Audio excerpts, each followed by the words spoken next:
Romanos capítulo 13, para aqueles que estão fazendo a leitura da Bíblia conforme a orientação, a sugestão dada pela escola dominical, é muito próximo aí onde nós estamos essa semana. Romanos capítulo 13, eu vou ler aqui dos versículos de 1 a 7. Diz assim a palavra de Deus: Todos devem sujeitar-se às autoridades governamentais, pois não há autoridade que não venha de Deus. As autoridades que existem foram por Ele estabelecidas. Portanto, aquele que se rebela contra a autoridade está se colocando contra o que Deus instituiu, e aqueles que assim procedem trazem condenação sobre si mesmos. Pois os governantes não devem ser temidos, a não ser pelos que praticam o mal. Você quer viver livre do medo da autoridade? Pratique o bem, e ela o enaltecerá, pois é serva de Deus para o seu bem. Mas se você praticar o mal, tenha medo, pois ela não porta a espada sem motivo. É serva de Deus, agente da justiça para punir quem quer praticar o mal. Portanto, é necessário que sejamos submissos às autoridades, não apenas por causa da possibilidade de uma punição, mas também por questão de consciência. É por isso também que vocês pagam impostos, pois as autoridades estão a serviço de Deus, sempre dedicadas a esse trabalho. Deem a cada um que lhe é devido, se imposto, imposto, se tributo, tributo, se temor, temor, se honra, honra. Irmãos, aparentemente esse tem tudo para todos os elementos, não é? Para ser um sermão muito institucional, pouco a ver com a nossa vida, extremamente distante da nossa realidade, mais uma exortação aos deveres cívicos do que qualquer outra coisa. E eu digo, irmãos, a última coisa que eu quero é que isso aconteça. E me digam depois se foi isso que aconteceu. Primeiro porque quando o apóstolo Paulo fala sobre a autoridade, é fato que ele está enfatizando as autoridades civis, mas ele traz para nós um conceito total de autoridade. Toda a autoridade foi instituída por Deus, não somente a autoridade do governo, mas toda a autoridade. E nós temos que pensar a respeito disso, porque nas nossas relações sociais, todas elas estão aí incutidas uma relação de autoridade. Vocês perceberam que o nosso irmão Ciro falou agora há pouco, a respeito de como, quando o crente se relaciona com sua esposa, com seu marido, com seu pai, com seu filho, há uma questão de autoridade ali embutida. Aliás, são conceitos muito importantes que a gente precisa revisar. Um deles é a presença do pecado. Levem isso em conta. O pecado faz com que seja fundamental a presença de autoridade. Porque, deixa eu dar um exemplo. Estamos em ano de eleição. Em ano de eleição acontece o que vocês estão vendo, a cidade inteira parece um canteiro de obras, não é verdade? Muitas avenidas estão sendo aí retapeadas, né? Porque não isso mesmo, é retapeado mesmo, né? É uma tapeação que fazem, só vai durar algumas semanas aquele negócio até a eleição passar, e aí a buraqueira aparece de novo. Mas está ali, muitas avenidas estão sendo aí recapeadas, e algumas delas, por exemplo, lá perto de casa, algumas avenidas estão sem a delimitação das faixas ainda. Vocês já perceberam o que acontece com o trânsito quando não há faixas? Perceberam? Primeiro, imagine a Marginal Pinheiro sem faixa. São ali 7 faixas em alguns lugares. Sem a delimitação das faixas, você nunca vai conseguir botar 7 carros um do lado do outro. Eles sempre vão tomar um lugar do outro, nunca vão conseguir fazer uma fila certinha, ficar um atrás do outro, se não tiver uma faixa ali pontilhada, demarcando exatamente qual é o lugar dele. Então percebam que aquela faixa, a sinalização, e aquela pintura no chão não deixa de ser também uma autoridade para mim e para você. Ela é posta ali justamente por causa da minha folga. Eu sou um cara folgado por natureza e eu vou querer ocupar todos os espaços possíveis se me for permitido. Isso é o pecado. Ele está lá e ele está gritando. E o poder, a autoridade é colocada sobre mim, sobre você, para conter essa necessidade intrínseca de rebelião que nós temos. Depois, a presença do pecado Ela faz também que haja a necessidade de uma lei, a autoridade que vai fazer uso de uma lei. Porque se não há lei, não há definição daquilo que é certo ou o que é errado. Então eu falei sobre o pecado traz a necessidade da autoridade, da lei, por causa da rebelião. Lembrem-se, irmãos, que todo o problema no Jardim do Éden foi uma rebelião contra a autoridade. Adão e Eva resolveram não mais se submeter à autoridade de Deus. E qual é a opção que a serpente colocou? Qual é a opção? Vocês não vão mais precisar servir ou seguir a autoridade de Deus. Que autoridade a serpente colocou à disposição como uma opção à autoridade de Deus? Qual?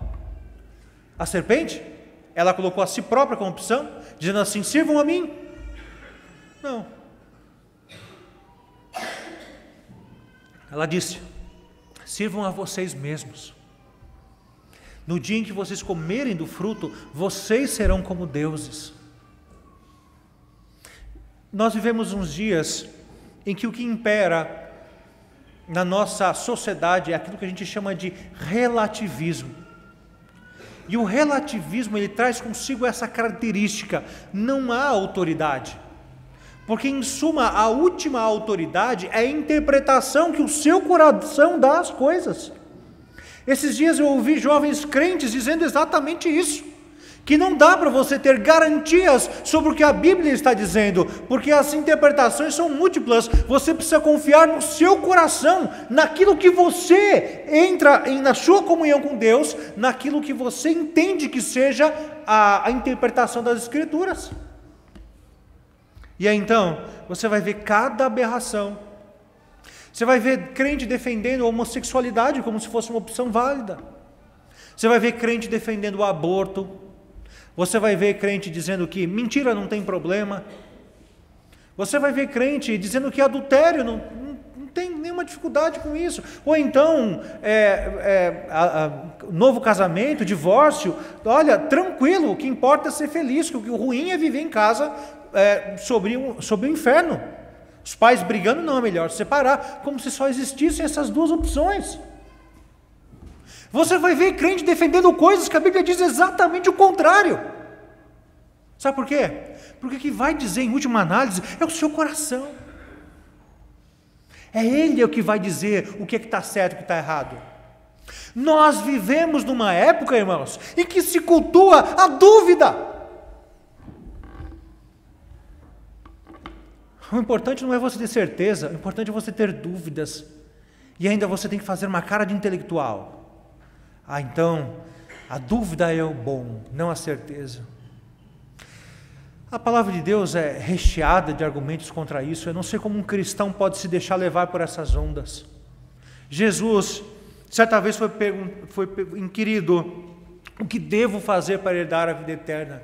E Jesus perguntou de volta: o que diz a lei?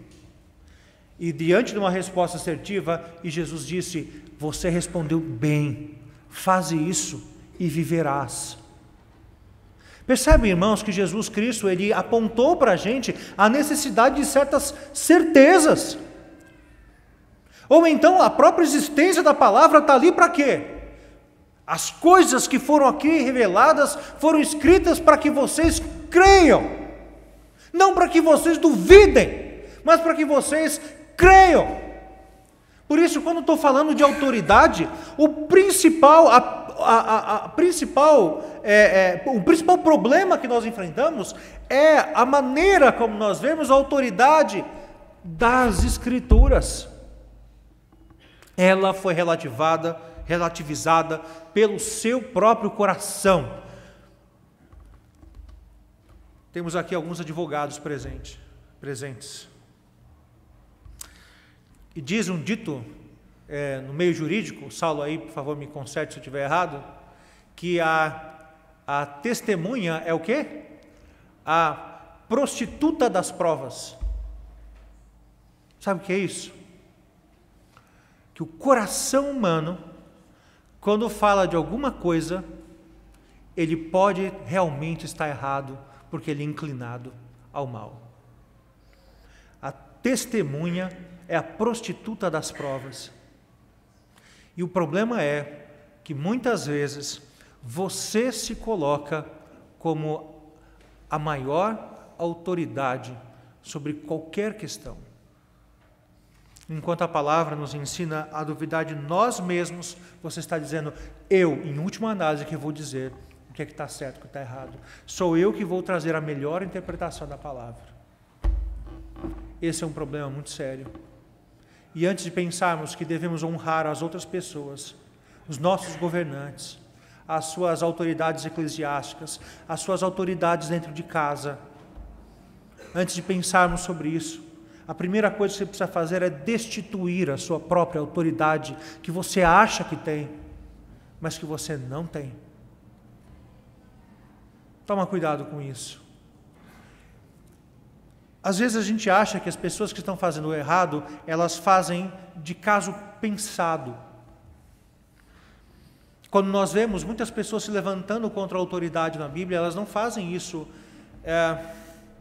por uma maldade consciente, fazem isso por uma maldade inconsciente. Quer ver um exemplo?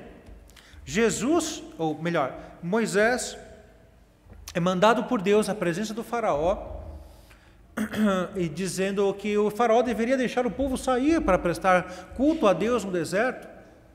Aí então chega o faraó e fala assim, não só não vou deixar, mas como daqui para frente, estou percebendo que vocês estão com a cabeça vazia, tempo ocioso, e estão pensando em bobagem, então daqui para frente vocês vão produzir a mesma quantidade de tijolos, sem nós, egípcios, fornecermos a palha para vocês. Vocês vão dar um jeito de achar palha e vão produzir a mesma quantidade de tijolos. O povo então chega para Moisés e para Arão e diz o quê? Obrigado, Moisés, por Deus ter mandado você como autoridade sobre nós. Não, ao contrário. O povo chega para Moisés e diz assim, Deus não mandou você de jeito nenhum. Deus não mandou você.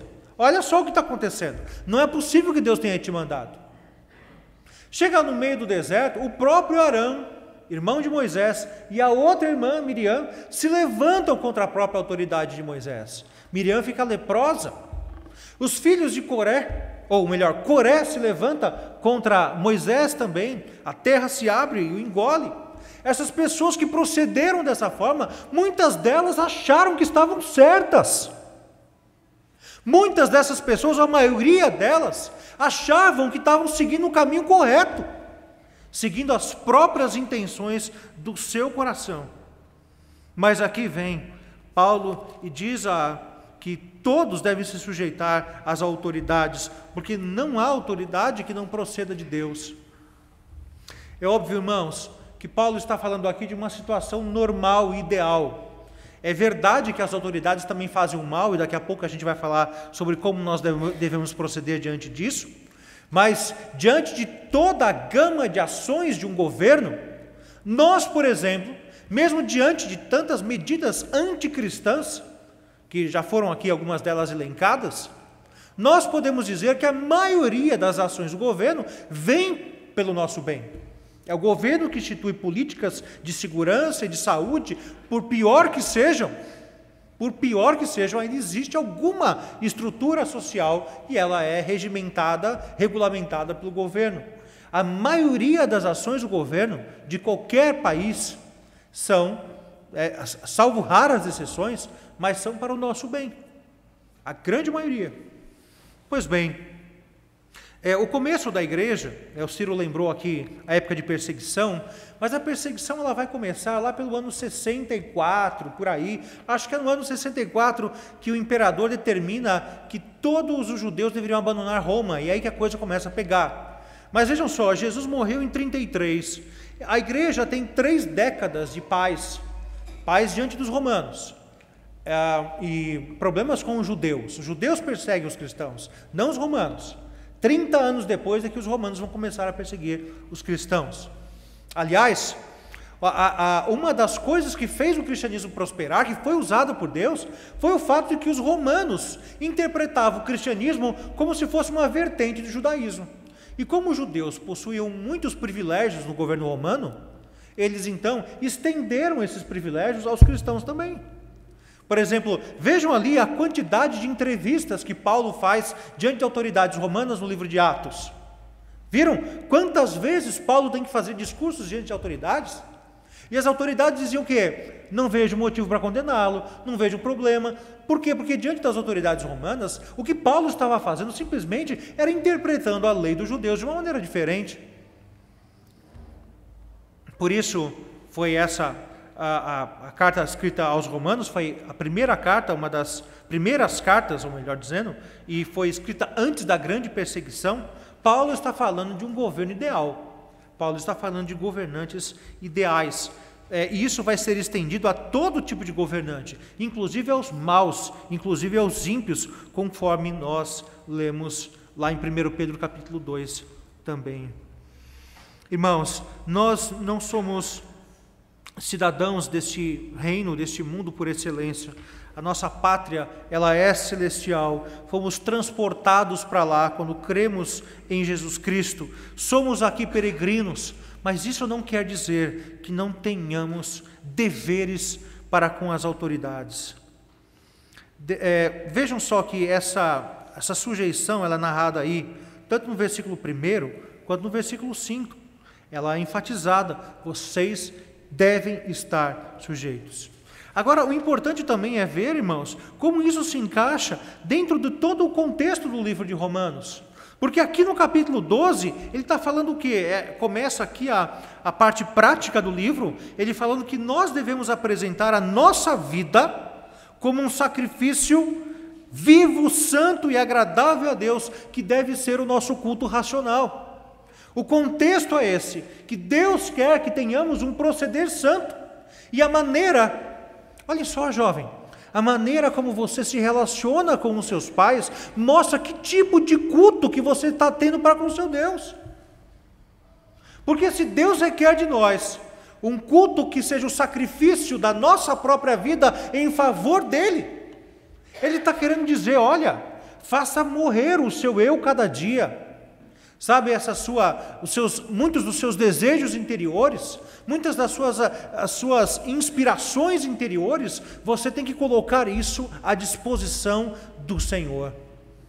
E nesse sentido, a maneira como nós honramos autoridades que são colocadas sobre nós, isso mostra que espécie de relacionamento nós temos para com Deus. Essa então é a regra. Devemos nos sujeitar às autoridades que são colocadas sobre nós. E a razão disso, irmãos, é dada aqui porque a autoridade vem de Deus e quando nós resistimos a essa autoridade, nós colhemos consequências disso. O contrário também é verdadeiro. Por exemplo,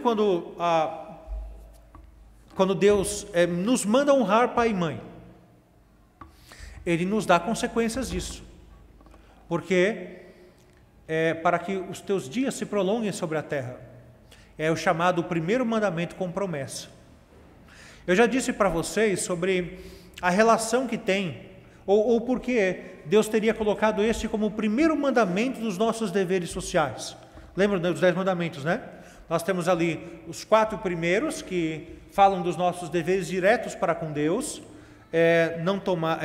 Não terás outros deuses diante de mim, não farás para ti imagem de escultura, não tomar o nome do Senhor teu Deus em vão e guardar o dia de sábado. São deveres diretos para com Deus.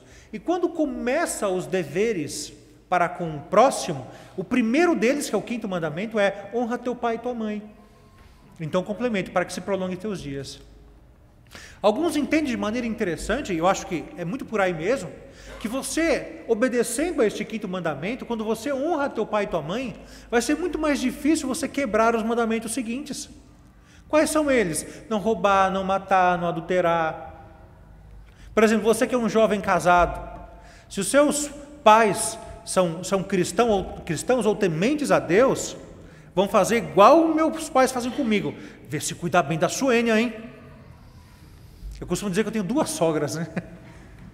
Uma na minha casa, outra na casa dela. Porque quando qualquer coisa, os meus pais estão defendendo a Suênia e vão, enfim, olhar o lado dela, que eu acho muito bonitinho isso aí, né? Óbvio, né?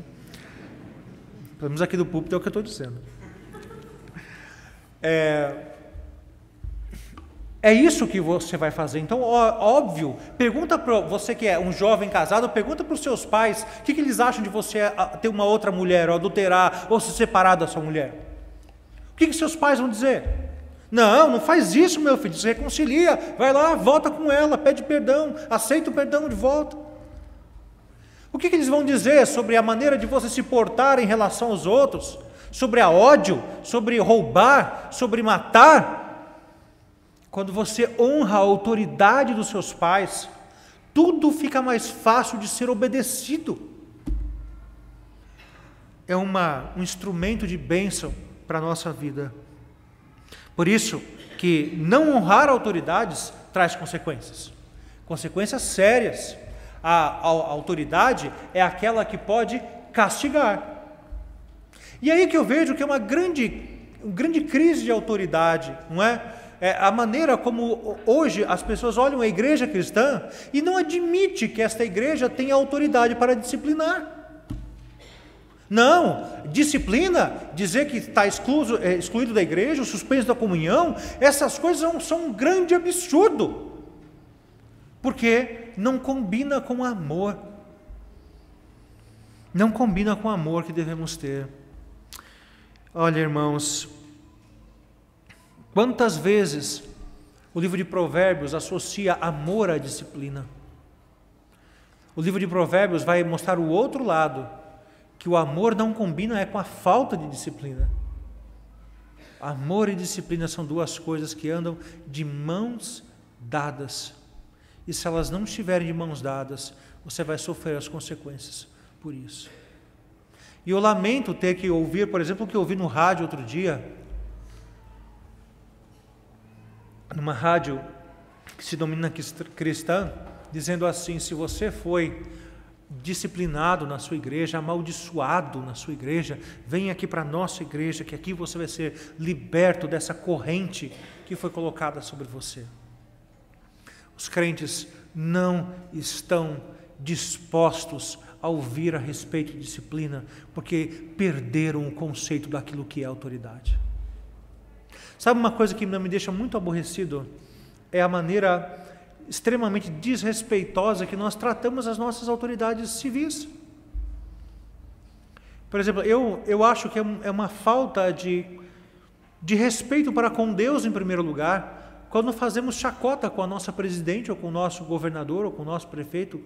Eu tenho direito e dever de discordar deles quando eu acho que eles estão errados, mas não tenho direito de desrespeitá-los.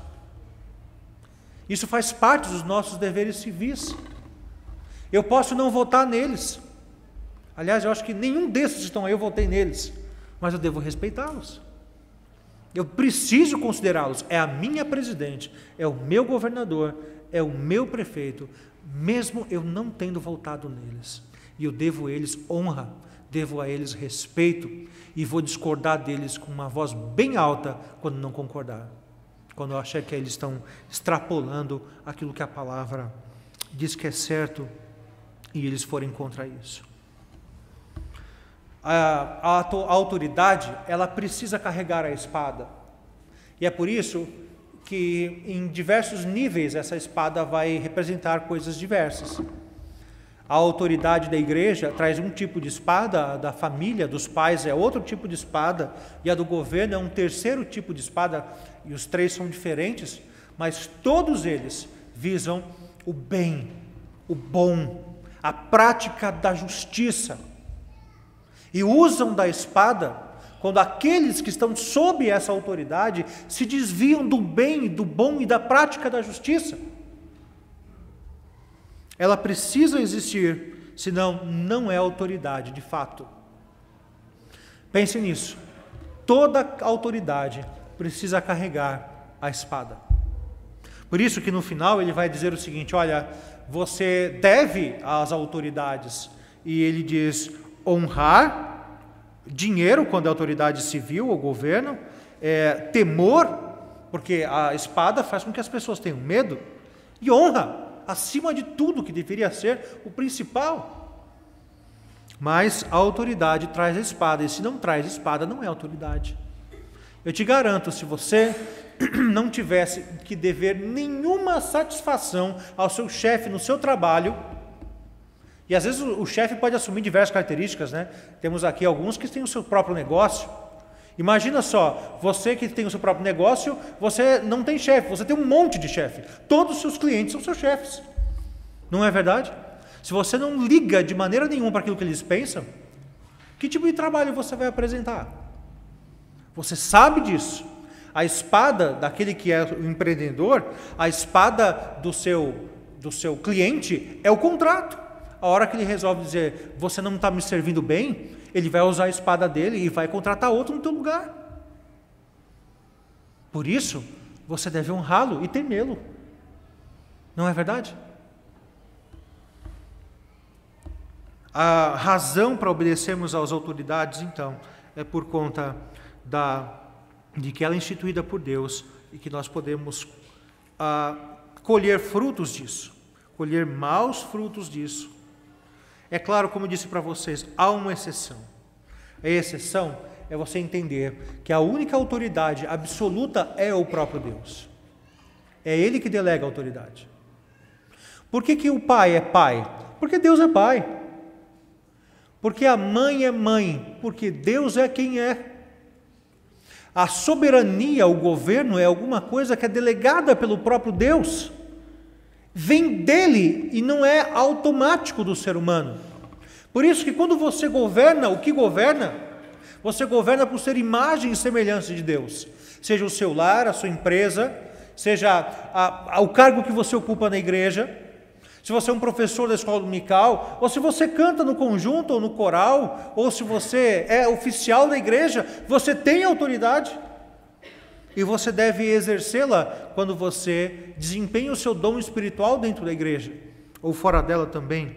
Mas o fato é de que você faz isso por uma delegação de Deus. Deus é quem é e nos dá essa condição. Ele, então, é a autoridade absoluta. E você deve, então, ter em mente isso, que o limite da obediência ao ser humano, que tem a autoridade instituída, é a autoridade ao próprio Deus. Mas sabe qual é o problema? O problema é que às vezes eu vejo, que principalmente falando desse tipo de autoridade, honrar um ao outro, como nós deveríamos fazer mais e não fazemos, a gente às vezes usa os exemplos errados da palavra. Não, olha, eu não vou ali obedecer o presbítero ou o pastor naquilo que ele está falando, porque Pedro chegou diante do sinédrio e disse, mais importa obedecer a Deus do que aos homens. Eu sinceramente fico muito triste se eu ouvir algum dia esse tipo de comparação. Sabe por quê, irmãos? Porque é isso aí, nós deveríamos nos considerar irmãos e não um inimigo da fé cristã. Quando você se insubordina a uma autoridade, é isso que você está garantindo em última análise, que ela está contra Deus. É muito sério isso. É muito grave isso. Quando você diz que você não gosta disso ou daquilo, você está atrelando aquilo lá como inimigo de Deus. É isso mesmo que você quer dizer? Você tem toda a garantia de que as coisas são assim? Você não acha isso ousado demais? Você não deveria pensar 10 vezes ou 100 vezes antes de você pensar algo assim? É isso que nós temos visto, muitas vezes. Irmãos, quais são os seus deveres então? É honrar a autoridade, orar por ela, ter ela em consideração. Pensem que Deus deu um raio de ação. Deus botou você dentro de um círculo, vamos pensar assim. E esse círculo que Deus te botou no meio é as responsabilidades que Deus te deu e aquilo que Ele vai cobrar de você. Muitas vezes o nosso problema com a autoridade é quando nós deixamos de olhar o nosso próprio círculo e olhamos para o círculo do outro. Ah, você não está fazendo o que devia fazer. Eu vou aí, hein? Eu vou aí entrar nesse círculo e vou bagunçar. Mas Deus nos colocou dentro de um círculo. E Ele espera que a gente desempenhe a nossa função dentro das responsabilidades que Ele nos deu. Esses dias alguém um pastor ligou para mim e conversávamos sobre isso.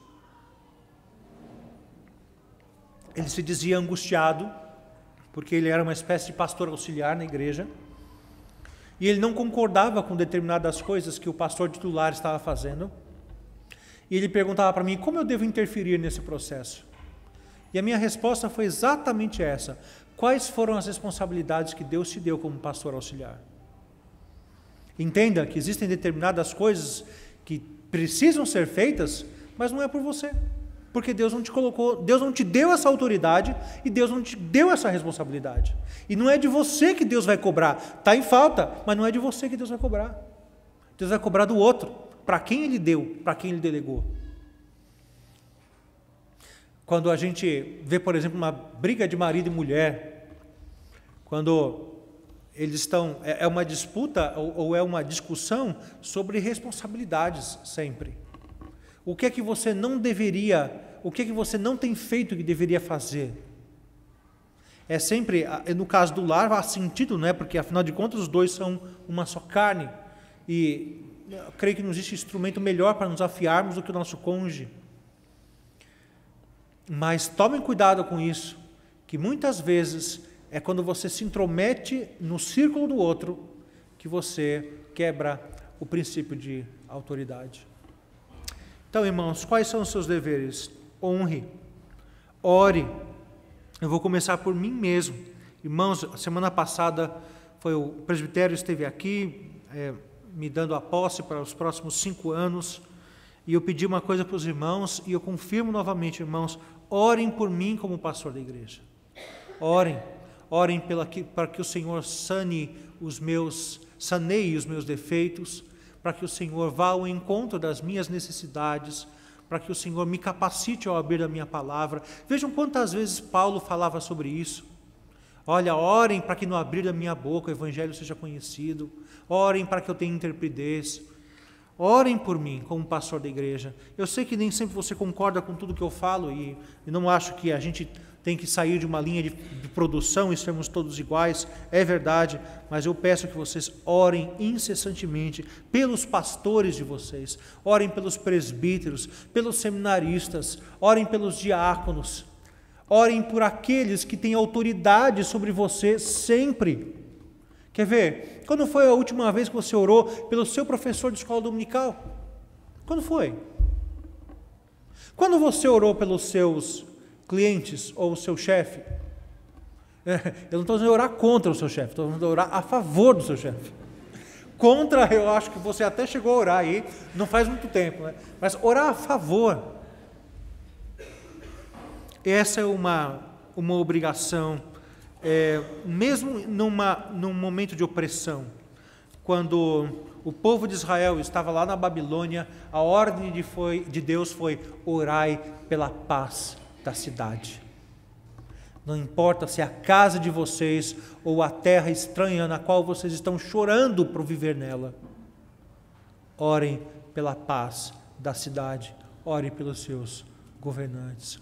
Mas, irmãos, como eu disse para vocês, esse processo todo não vai acabar não vai se concluir, não vai chegar a um objetivo se você não identificar que existe uma autoridade maior no seu coração que está tentando tomar o controle, que está te fazendo enxergar que você é a medida de todas as coisas, como diziam os filósofos humanistas, e que há um objetivo na dúvida. E não há objetivo na dúvida, há objetivo na certeza. A dúvida é o caminho para se chegar numa certeza, mas se você nunca chega lá, é porque há um problema sério de convicções no seu coração, e aí então é por onde entra a crise da autoridade. E ninguém tem problemas com a autoridade só, você tem problemas com autoridades, com o princípio da autoridade. Aquele que não respeita o seu pastor, pode ter certeza que é alguém que não está respeitando os seus pais, pode ter certeza que é alguém que não é um cidadão pleno, que não respeita os seus governantes. É uma coisa atrelada à outra, porque quando o euzinho lá, o eu do nosso coração, toma conta, ele toma conta contra todo o tipo de autoridade. Deus abençoe a cada um de nós, irmãos, e que possamos aí nos honrar mais, identificarmos a autoridade que Deus deu a cada um de nós. Você veja todos os status que você tem, como marido, como esposa, pai, filho, servo, trabalhador, membro da igreja, oficial dela, qualquer que seja a sua autoridade, zele por ela e honre todas as outras autoridades que foram colocadas à sua volta.